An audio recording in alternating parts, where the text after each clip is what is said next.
400 কোটি টাকার মালিক, বেটা 400 কোটি টাকার মালিক, এমন ভদ্রলোকের চোখের কান্না আমি দেখছি।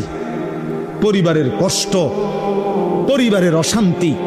বলতেছে হুজুর গোটা পৃথিবী জানে, সকালবেলা আমার অফিসের হাসি দেখলে আমার 1,20,00,000 টাকা দামের 4টা গাড়ি প্রতিদিন আমার ঘরের সামনে রেডি থাকে, ড্রাইভার 4 জন আলাদা। আমার যেদিন যেটাতে মন চায় আমি সেটাতেই উঠি। প্রতিটা গাড়ির ন্যূনতম দাম 1,20,00,000 টাকার উপরে, মালিশান বাড়ি। কিন্তু পৃথিবীবাসী মনে করে আমি কত সুখী, কিন্তু আমি জানি হুজুর আমার একাকিত্ব রাত নির্ঘুম কাটে। শত শত রাত আমি কোনো দিন 1 ফোঁটা ঘুমাইতে পারি না। আমার যুবক ভাই কষ্ট পাইবা, মরলে তো কষ্ট পাই ভাই, দুনিয়া তো কষ্ট পাই, দুকে দুকে মরে যাবা, দুকে দুকে।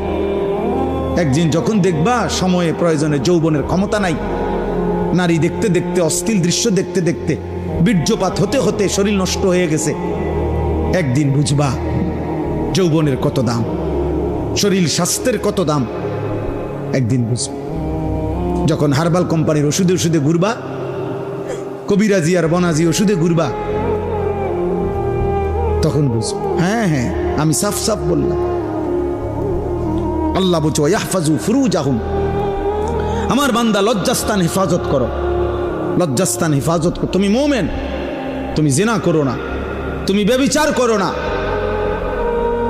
তুমি নিজের হাত নিজের লজ্জাস্থানে নাপাক ব্যবহার করো না, তুমি পুরুষে পুরুষে অপকর্ম করো না, তুমি মেয়ে মেয়ে নারী নারী অপকর্ম করো না, কোন রকমের বেহায়াপনা না চোখ দিয়া করবা না লজ্জাস্থান দিয়ে করবা। আল্লাহ বলেন যালিকা আজকা লাহুম।